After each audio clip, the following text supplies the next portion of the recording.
Hello dear student, welcome you to our new video. My name is Satish Chauhan, presently teaching in Suraj School Bawal.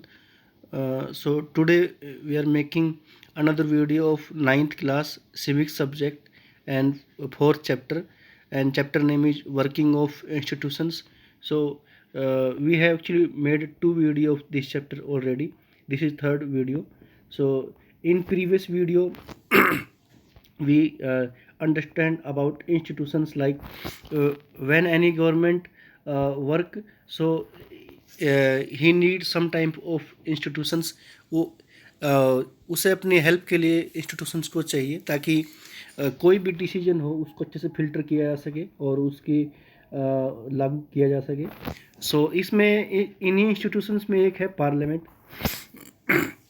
आप लोग पहले भी इस चीज़ को parliament को everybody know about parliament where MP work for our country and they take strong decision for benefit our country.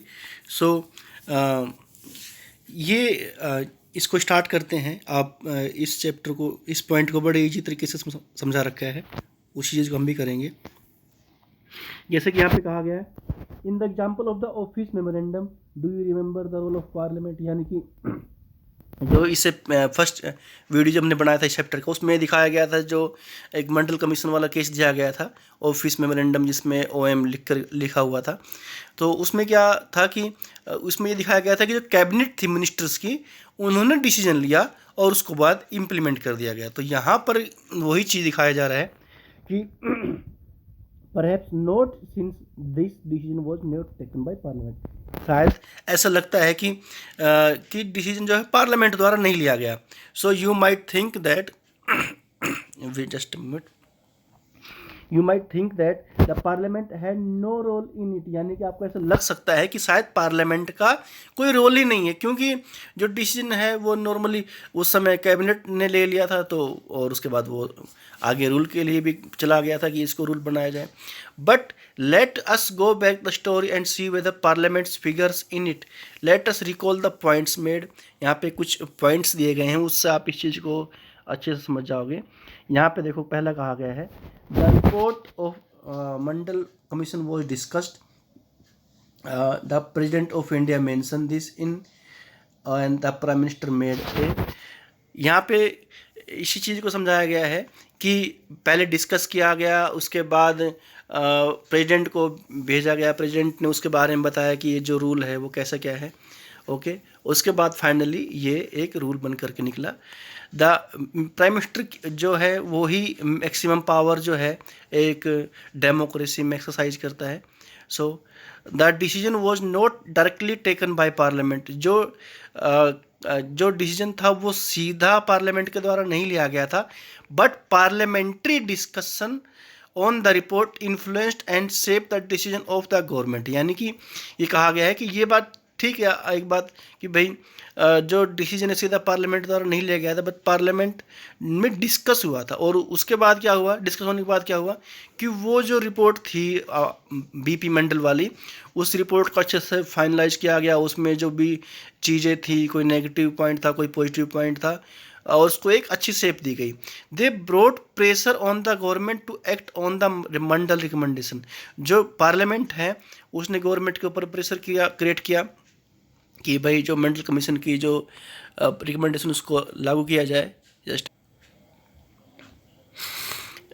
Okay, if parliament was not in favour of this decision. अगर suppose अगर cabinet है, जो ministers की, अगर उसने decision ले भी लिया लेकिन पार्लियामेंट उसके फेवर में नहीं है, the government could not has gone ahead with it. यानी कि पार्लियामेंट यानी गवर्नमेंट उसके ऊपर आगे नहीं बढ़ सकती और उसे लागू नहीं कर सकती, क्योंकि जो भी कोई रूल बनेगा उसे गवर्नमेंट से पार्लियामेंट से पास करवाना ही पड़ता है. So can you guess why, recall what you. Okay, इसमें वही चीज़ को आगे बताया गया है. जैसे यहाँ पे इमेज दी गई है कि जो बेसिकली एमपी होते हैं, पार्लियामेंट होती है, उसी से एक कंट्री गवर्नमेंट रन करती हैं. ओके, सो यहाँ पे आगे बढ़ते हैं नेक्स्ट पॉइंट पे. Why do we need a parliament. हमें पार्लियामेंट क्यों चाहिए. इन ऑल डेमोक्रेसीज, यानी कि जितनी भी वर्ल्ड में कंट्रीज हैं जो अपने आप को डेमोक्रेटिक बोलती हैं, N assembly of elected representative, यानी कि जो जनता के चुने हुए प्रतिनिधि हैं वो एक्सरसाइज करती है, यानी कि यूज करते हैं पावर का supreme political authority on behalf of the people, यानी कि किसी भी कंट्री के सारे लोग मिलकर के तो एक साथ रूल बनाएंगे नहीं, तो उसके लिए वो अपने रिप्रेजेंटेटिव भेजते हैं, और वो जो रिप्रेजेंटेटिव होते हैं वो मैक्सिमम पावर, यानी कि उनके पास सुप्रीम पावर होती है, और उसके बिहाफ गवर्नमेंट के लोगों के लिए वो काम करते हैं। In India such A national assembly of elected, यानी कि जो इंडिया में इस तरह की जो राष्ट्रीय असेंबली है, जो किन की है, जो इलेक्टेड रिप्रेजेंटेटिव की है, उसको नेशनल असेंबली हम लोग क्या कहते हैं, पार्लियामेंट। ये बहुत अच्छी डेफिनेशन है। National assembly of elected representative is called parliament. Okay, so just आगे बढ़ते हैं।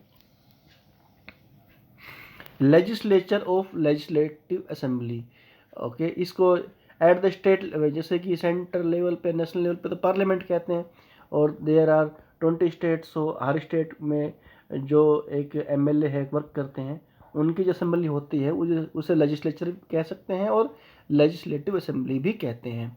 द नेम में वेरी इन डिफरेंट कंट्री, जो ये नाम जैसे हमारे यहाँ पार्लियामेंट है, किसी और कंट्री में कुछ और नाम हो सकता है, but such an assembly exist in every demo, लेकिन हर कंट्री में इस तरह की असेंबली होती है, यानी कि जो हमारी जो एक पार्लियामेंट इस तरह की असेंबली होती है पर हर डेमोक्रेटिक कंट्री में।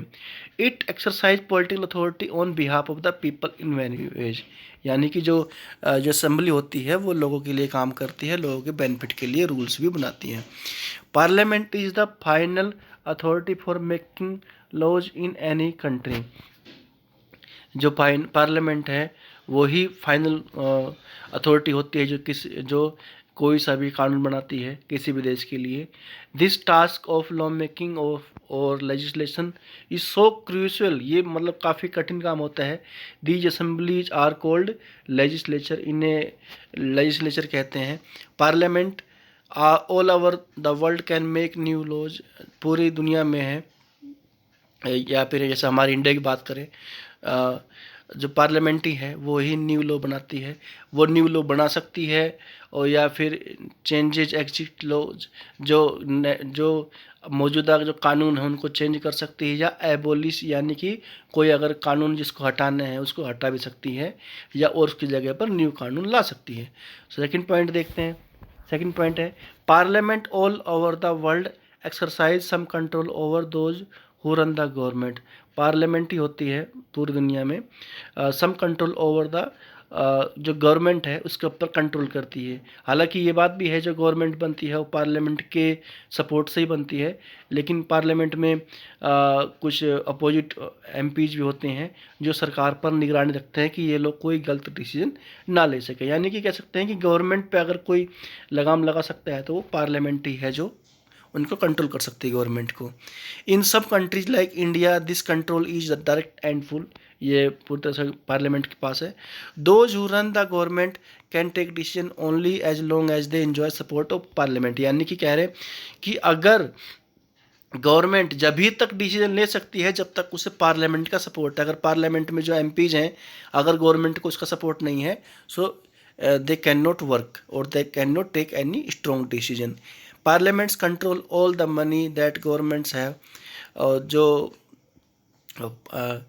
पार्लियामेंट्स जो भी पैसे होते हैं कंट्रोल करती है, यानी कि यहाँ पे जो समझाने के लिए कहा गया है कि लाइक कोई न्यू मनी बिल हुआ, इस तरह का कोई कानून हुआ तो उनको भी, या फिर जो पैसे का जो डिस्ट्रीब्यूशन है गरीब लोगों को मिले, वो सब भी पार्लियामेंट के द्वारा ही गवर्नमेंट कंट्रोल करती है। In most countries the public money can be spent when parliament sanction it, यानी कि गवर्नमेंट के चाहने से नहीं, अगर पार्लियामेंट चाहेगी तभी पैसों के लेकर के किसी बजट पास कर सकते हैं या कोई नया वेलफेयर स्कीम बन सकती है। And parliament is the highest form of decision and debate on the public issue and national policies in any country, parliament ही होती है जहाँ पे सबसे टॉप लेवल पे किसी भी बात को लेकर डिस्कशन होता है, डिबेट होती है, चाहे पब्लिक इश्यू हो या नेशनल इश्यू हो। और parliament can seek information about any matter, और पार्लियामेंट किसी भी मामले की जांच कर सकती है, उसको मंगवा सकती है।